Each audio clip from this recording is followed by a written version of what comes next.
بسم اللہ الرحمن الرحیم یکاد البرق یخطف ابصارهم کلما اضاء لهم مشوا فیہ واذا اظلم علیہم قاموا ولو شاء اللہ لذهب بسمعهم وابصارهم ان اللہ علی کل شیء قدیر۔ یوں معلوم ہوتا ہے کہ بجلی ان کی نگاہیں اچک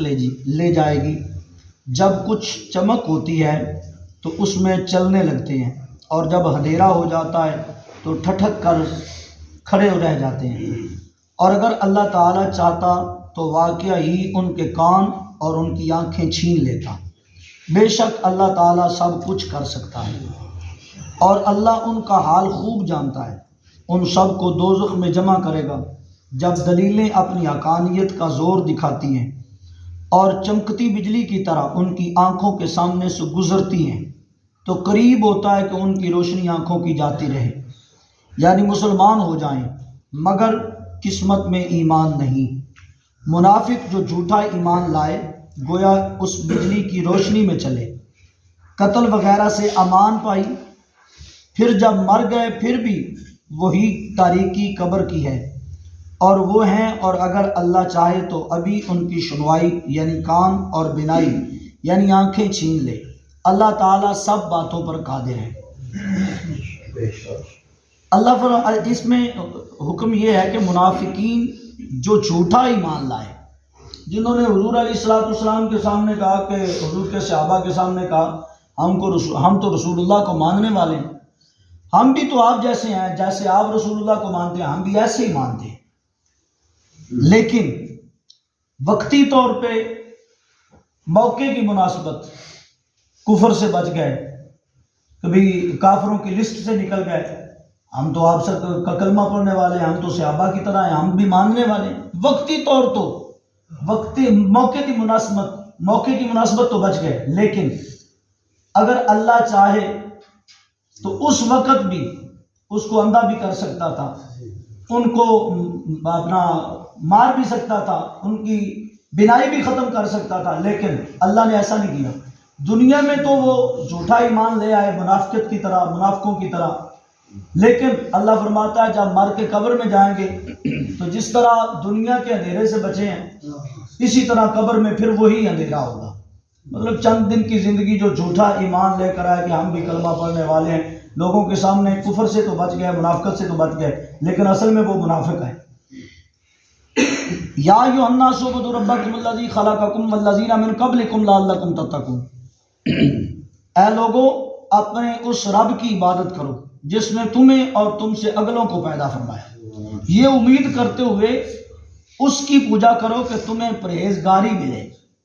اے لوگو اس خدا کی عبادت کرو جس نے تم کو اور ان کو جو تم سے پہلے گزر گئے پیدا کیا، اس امید پر کہ تم عذاب اور غصہ سے نجات پاؤ۔ عبادت ہمیشہ ہم کو اللہ تعالیٰ کی ہی کرنی چاہیے، اور اللہ تعالیٰ کی عبادت میں کوئی بھی ریاکاری نہیں ہونی چاہیے۔ مطلب ہم نماز پڑھنے کے لیے اس لیے آتے ہیں کہ لوگ ہمیں کہیں یہ نمازی ہے، یار یہ تو بہت اچھا بندہ ہے۔ ہاں، اگر لوگوں کو دکھانے کے لیے ہم نے نماز پڑھنی ہے تو فویل للمصلین الذین هم عن صلاتهم ساہون، حشر کے دن اللہ ہماری نمازوں کو غلیظ کپڑے میں لپیٹ کر ہمارے منہ پہ مار دے گا، لو اپنی نمازیں لے جاؤ۔ اگر ہم نماز پڑھیں اللہ کی رضا کی خاطر، ہم روزہ رکھیں اللہ کی رضا کی خاطر، دکھاوے کی خاطر نہیں کہ یار لوگ کہیں کہ یہ روزے میں ہے، یار اس نے آج روزہ رکھا ہے، یار یہ روزے دار ہے۔ اگر دنیا کی باتیں سننے کے لیے، دنیا میں اپنی عزت بنانے کے لیے ہم دین کا کوئی بھی کام کریں، مطلب روزے دار روزہ رکھے،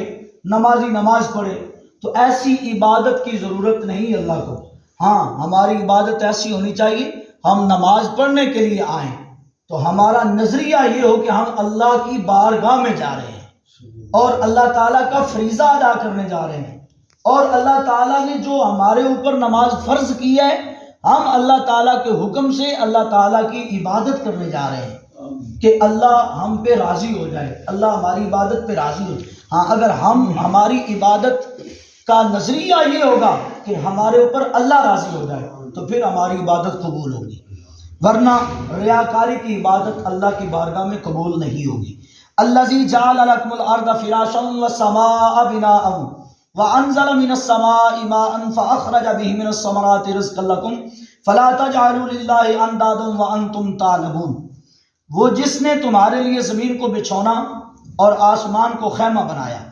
اور آسمان یا بادل سے پانی اتارا تو اس سے کچھ پھل تمہارے کھانے کے لیے نکالے، تو تم جان بوجھ کر اللہ تعالیٰ کے لیے برابر والے شریک نہ ٹھہرو۔ وہ اللہ جس نے تمہارے لیے زمین کو بچھونا اور خوابگاہ بنایا اور آسمان کو چھت بنایا، آسمان سے میگھ کا پانی اتارا، اس سے قسم قسم کے پھل پھول اور میوے پیدا کیے جنہیں تم کھاتے ہو، بس باوجود یہ کہ تم اللہ کی صنعتیں دیکھتے ہو، اس کی پیدا کی ہوئی چیزیں استعمال کرتے ہو، اور سب جانتے بوجھتے ہوئے اللہ کا شریک بناتے ہوئے اس کے مثل اوروں کو جانتے ہو۔ ایسا نہ کرو، یا اہل کتاب سے خطاب ہو کہ باوجود یہ کہ تم کتابوں میں معلوم کر چکے ہو کہ اللہ بیٹے وزیر شریک سے پاک ہے، پھر اس کے خلاف کرتے ہو یا نہ کرو، یہ نہ کرو۔ جیسا کہ آج بارش بھی ہو رہی ہے رات کی، اور اس بارش میں باران رحمت ہے، اللہ تعالیٰ کی رحمت ہے۔ کل کے دن کی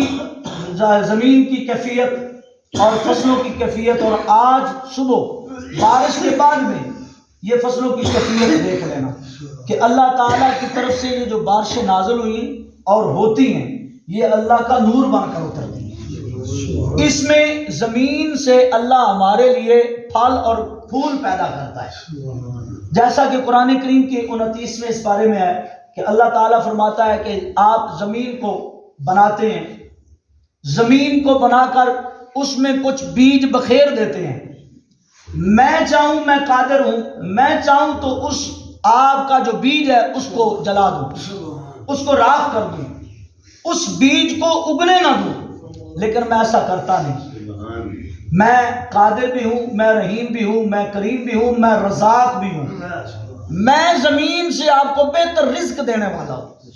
میں آپ کو ایک دانے سے ایک بوٹا پیدا کر کے دیتا ہوں، پھر اس ایک بوٹے میں سے کئی ڈالیاں بناتا ہوں، پھر اس کئی ڈالیوں میں سے کئی دانے پیدا کرتا ہوں، مطلب ایک دانے میں سے 40 50 60 دانے میں ایک دانے میں سے پیدا کر کے آپ کو دیتا ہوں۔ یہ اتنا رزق بڑھانے والا کون ہے؟ صرف اللہ ہے۔ تو ہمیں اس اللہ کی عبادت کرنی چاہیے جو ہمیں اور پتھر میں رہنے والے کیڑوں کو بھی رزق عطا کرتا ہے۔ تو ہماری اس مالک کے لیے عبادت کسی ریاکاری کے نہیں ہونی چاہیے کہ یار ہم مسجد میں جائیں گے، لوگ کہیں گے یہ تو نمازی ہے، یار ہم قرآن پڑھیں گے، لوگ کہیں گے یہ تو بہت متقی ہے، قرآن پڑھتا ہے، یہ تو قرآن کا قاری ہے۔ ہماری قرآن کی تلاوت، ہماری نمازیں، ہمارے صدقات و خیرات، ہمارے جتنے بھی ایسے اعمال جو نیک ہیں، ان میں ریاکاری نہیں ہونی چاہیے، ان میں اللہ اور اللہ کے محبوب کی رضا ہونی چاہیے۔ ان میں ہمارے لیے، ہمارے ذہن میں یہ سوال ہونا چاہیے کہ جو اللہ کا حکم ہے ہم اللہ کا فریضہ ادا کریں، اللہ بے نیاز ہے، اللہ کرم نوازی فرمائے اور ہماری اس عبادت کو اپنی بارگاہ میں قبول فرمائے۔ الحمدللہ رب العالمین والعاقبۃ